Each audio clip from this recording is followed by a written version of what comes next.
اس کے بعد فرمایا میں تمہیں نیکی کے دروازوں کے بارے میں نہ بتا دوں؟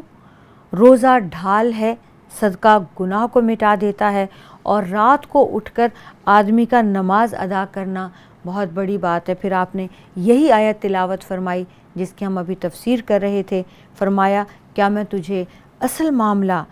نہ بتاؤں جو دین کے ستون اور کوہان ہے، اس کی بلندی ہے، میں اس کے بارے میں نہ بتا دوں؟ تو میں نے عرض کی، حضرت معاذ نے عرض کی، یا رسول اللہ ضرور بتائیے۔ آپ نے فرمایا اصل معاملہ تو اسلام ہے،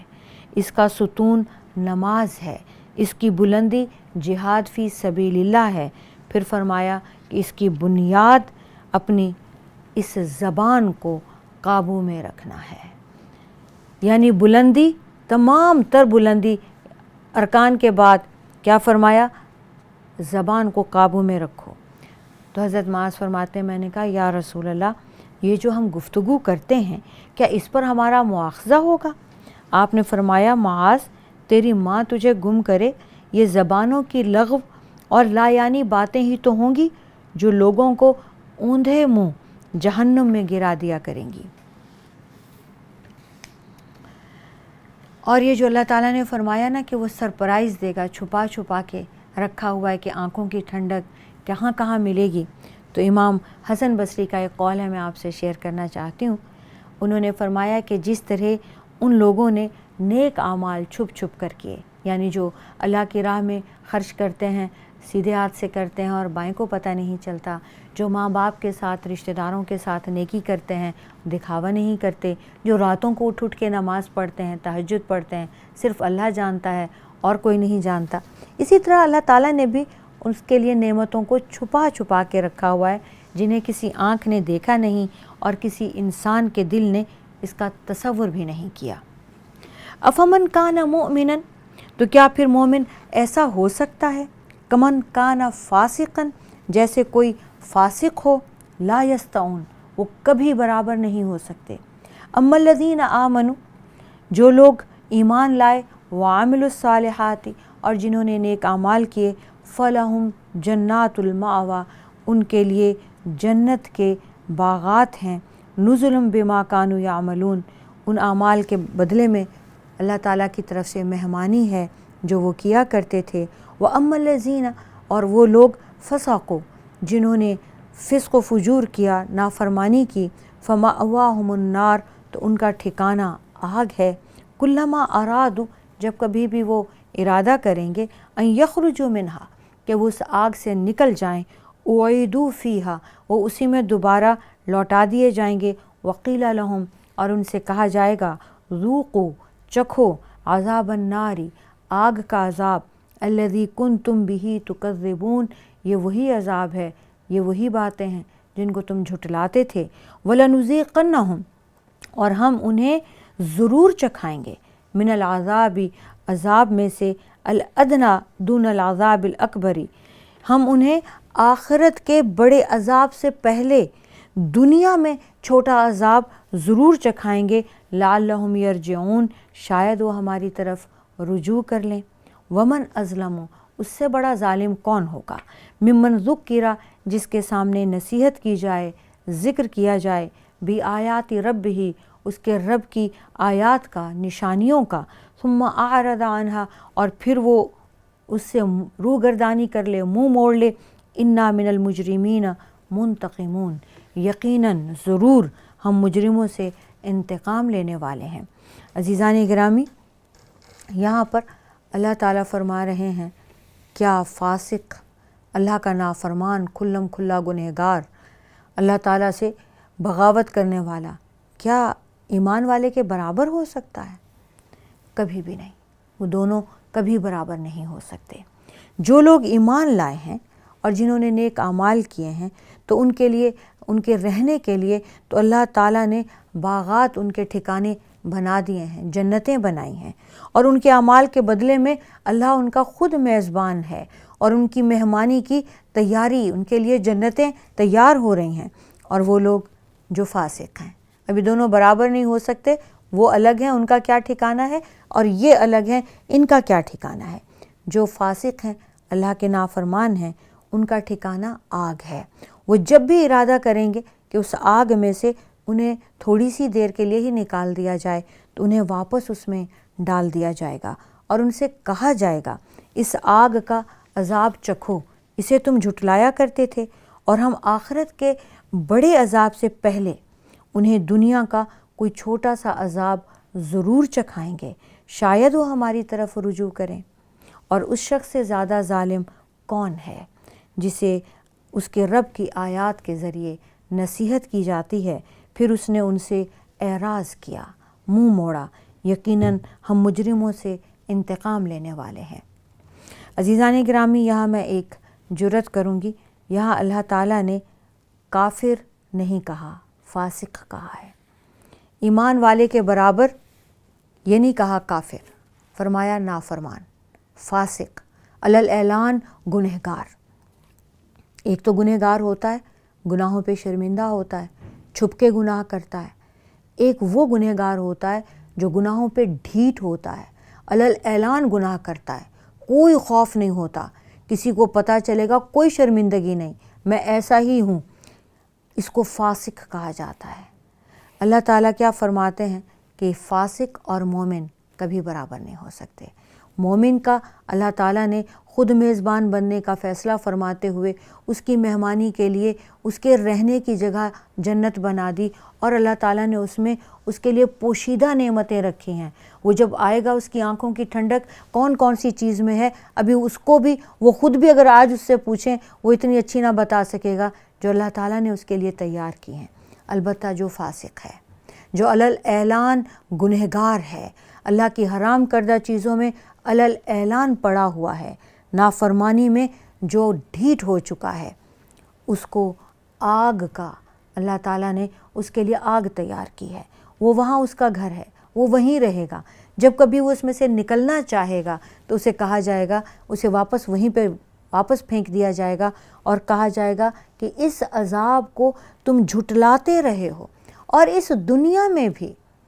ایسا نہیں ہے کہ ایک دم اسے جہنم مل جائے گی، اس دنیا میں بھی چھوٹے چھوٹے عذاب اس پر آئیں گے جو اسے قیامت صغریٰ کے نام سے اس کو سمجھ میں آئیں گے، جو اسے یاد کرا دیں گے کہ اس دنیا میں بھی عذاب چھوٹا سا ہی ہے اور آخرت میں قیامت کے بعد تو بہت بڑا، اس سے کئی گنا بڑا ہے۔ یہ چھوٹے چھوٹے عذاب چکھا کر اسے اللہ تعالیٰ یہ بتائے گا کہ وہ اس سے بڑے عذاب دے سکتا ہے، اور یہ اس لیے کرے گا اللہ تعالیٰ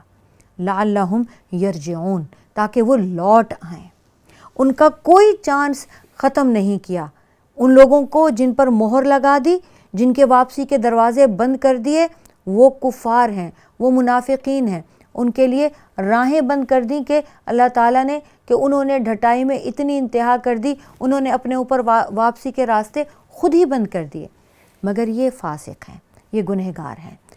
ان کو بار بار اور دنیا میں بھی چھوٹے چھوٹے تھوڑا تھوڑا ہلا کے، تھوڑا تھوڑا عذاب دے کے، مصیبتوں میں، مشکلات میں، اور عذاب ہی کا لفظ ہے، چھوٹے عذاب دے کر اللہ تعالیٰ انہیں واپسی کے لیے کہتا ہے۔ انسان کو جب بھی مشکل پڑتی ہے، کفار کو بھی جب بھنور آتا تھا اور کشتی پھنستی تھی تو فوراً ہی اللہ تعالیٰ فرماتے ہیں کہ وہ بھی مخلص ہو کر اللہ کو پکارتے تھے۔ یہاں واپسی کا رستہ کھلا ہے، توبہ کا رستہ کھلا ہے، اللہ کے پاس واپسی، جب اللہ کی آیات، اللہ کی نصیحت دل پر اثر نہ کرے اور انسان نہ سمجھے اور گناہوں میں پڑا رہے، تو اللہ تعالیٰ تھوڑی تھوڑی عرصے کے بعد کسی نہ کسی عذاب کو اس پر ڈال دیتے ہیں، کوئی نہ کوئی آزمائش آ جاتی ہے۔ آج کل مسلمانوں نے ایک طریقہ پکڑا ہوا ہے، میں یہ بہت معذرت کے ساتھ کہوں گی کہ انہیں کوئی بھی عذاب، کوئی بھی تکلیف آتی ہے تو وہ بہت سہولت سے یہ جملہ کہتے ہیں۔ بڑے بڑے چینلز پر بھی کہا جا رہا ہوتا ہے، بڑے بڑے علماء کرام یہ فرما رہے ہوتے ہیں کہ ہم پر عذاب نازل نہیں ہوتا، ہمیں تو آزمایا گیا ہے، ہم اس کے بدلے میں اور زیادہ اب اس آزمائش سے نکل کر سرخرو ہو جائیں گے۔ سیدنا علی مرتضیٰ رضی اللہ تعالیٰ عنہ سے کسی نے پوچھا کہ امیر المومنین یہ بتائیے کہ آزمائش میں اور عذاب میں کیا فرق ہے؟ تو حضرت علی نے جواب دیا، جس کے بعد جس آزمائش کے بعد تم اللہ کی طرف، جیسے اللہ تعالیٰ نے فرمایا کہ رجوع کر لیں، تو تم اللہ کی طرف لوٹ جاؤ، توبہ کر لو اپنے گناہوں سے اور اللہ کی طرف رخ کر لو، وہ آزمائش ہے۔ اور عذاب وہ ہے جس کے بعد تم اللہ کے پاس نہیں لوٹو۔ تو عزیزان گرامی، یہ فرق ہمیں دیکھنا ہے کہ ہم پر بھی یہ روزانہ، یہ ہم پر بھی جو کچھ ہو رہا ہے، یہ عذاب ہے کہ آزمائش ہے؟ کیا اس کے بعد ہم اللہ سے قریب ہو جاتے ہیں توبہ کر کے، وہ گناہ چھوڑ دیتے ہیں جو رائج ہیں ہم میں، اور یا ہم ڈٹے رہتے ہیں؟ اور اس سے بڑا ظالم کون ہوگا جس کے سامنے بار بار اللہ کی آیات آئیں، ان کا ذکر ہو، انہیں نصیحت ملے، پھر بھی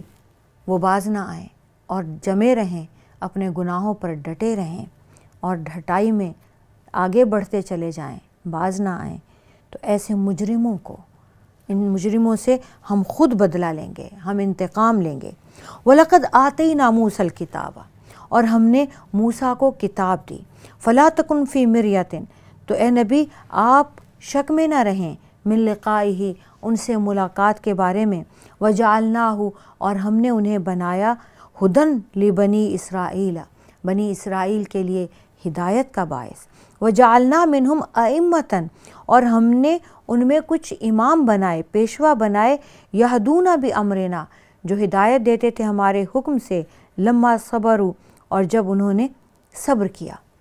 وَكَانُوا بِآيَاتِنَا يُوقِنُونَ، اور وہ ہماری آیات پر یقین رکھتے تھے۔ اِنَّ رَبَّكَ، بے شک آپ کا رب، هُوَ يَفْصِلُ بَيْنَهُمْ، وہ فیصلہ فرمائے گا ان کے بیچ، یوم القیامت، قیامت کے دن، فیما کانوا فیہ یختلفون، ہر اس بات میں جس کے بارے میں وہ اختلاف کرتے تھے۔ بلا شبہ ہم نے موسیٰ کو کتاب دی، اور آپ کی ملاقات بھی تو کرائی ہے ہم نے معراج میں حضرت موسیٰ علیہ السلام سے۔ اللہ تعالیٰ یہ فرما رہے ہیں کہ اے نبی، آپ اس کی ملاقات میں شک میں نہ رہیں، وہ واقعی حضرت موسیٰ ہی تھے جن سے آپ چھٹے آسمان پر ملے اور بار بار گفتگو کی، اور آپ صلی اللہ علیہ وآلہ وسلم حضرت موسیٰ کا پورا ذکر کرتے تھے، اور اپنی قوم کے ایک صحابی حضرت عروہ کو ان کے ساتھ ملاتے تھے کہ یہ بالکل حضرت موسیٰ جیسے ان کا حال حلیہ ہے، ان کا قد ایسے تھا، بہت مضبوط اور گتھا ہوا جسم تھا، قد بھی اونچا تھا، رنگت بھی گندمی تھی، بال بھی ان کے کافی زیادہ تھے، اور بہت بھاری بھرکم بھی تھے، اور بہت خوبصورت بھی تھے۔ اللہ تعالیٰ نے انہیں بہت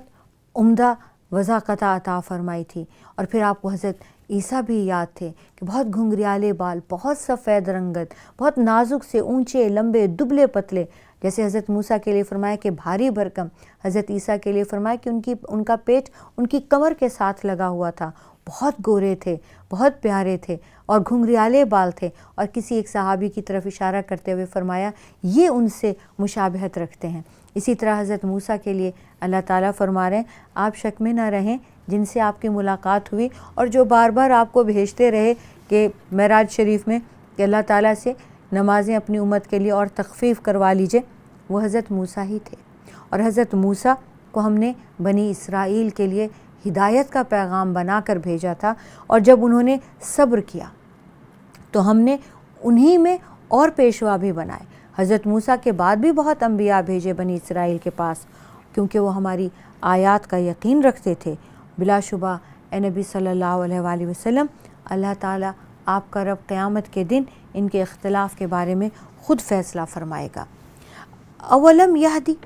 کیا ان پر واضح نہیں ہوا، لہم، ان کے سامنے، کم اہلکنا، کہ ہم نے کتنے ہلاک کر دیے، من قبلہم، ان سے پہلے، من القرون، قوموں میں سے، یمشون فی مساکنہم، وہ چلتے پھرتے ہیں انہی جگہوں پر، ان فی ذالک لآیات، یقیناً اس میں بہت بڑی نشانیاں ہیں، افلا یسمعون، تو کیا پھر وہ سنتے نہیں؟ اولم یرو، کیا وہ دیکھتے نہیں، انا نسوق الماء، کہ ہم بہا لے جاتے ہیں پانی کو، الی الارض، اس زمین کی طرف، الجرزی، جو بنجر ہوتی ہے، فنخرج بہ، تو پھر ہم اس زمین سے نکالتے ہیں، زرعن، کھیتی، تاکل منہ، کھاتے ہیں اس سے، انعامہم، ان کے جانور بھی، وانفسہم، اور وہ خود بھی، افلا یبصرون، تو کیا وہ دیکھتے نہیں ہیں؟ ویقولون، اور وہ کہتے ہیں، متی ھذا الفتح، یہ فیصلہ کب ہوگا، ان کنتم صادقین، اگر تم سچے ہو،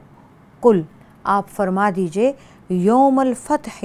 جس دن یہ فیصلہ ہو جائے گا، لا ینفع اس دن کوئی فائدہ نہیں ہوگا، کوئی نفع نہیں ہوگا، الذین کفروا ان لوگوں کو جو کافر ہیں، ایمانہم ان کے ایمان لانے کا، اگر اس دن وہ ایمان لائے تو کوئی فائدہ مند نہیں ہوگا، ولا ہم ینظرون پھر انہیں مہلت بھی نہیں دی جائے گی، انہیں کوئی چانس نہیں ملے گا، فاعرض عنہم تو آپ ان سے منہ موڑ لیجئے، آپ انہیں اعراض کیجئے، اگنور کیجئے، وانتظر اور آپ انتظار کیجئے، انہم منتظرون بے شک وہ بھی انتظار ہی کر رہے ہیں۔ وہ کہتے ہیں کہ اگر آپ سچے ہیں تو یہ فیصلہ کب ہوگا،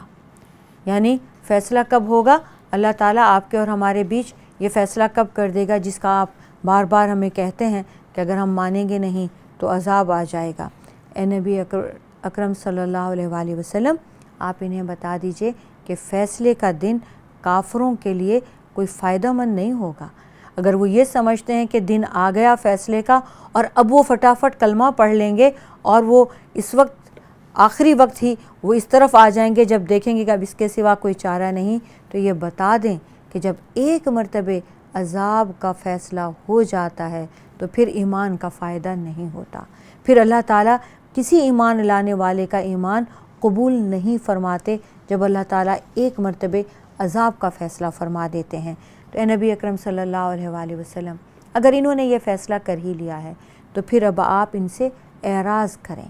ان سے منہ موڑ لیں، انہیں جانے دیں، چلنے دیں، اور آپ انتظار کریں، یہ بھی اسی فیصلے کے دن کا انتظار کر رہے ہیں۔ عزیزان گرامی، الحمدللہ سورہ سجدہ مکمل ہو گئی۔ عزیزان گرامی، چھوٹی سی بریک لیتے ہیں،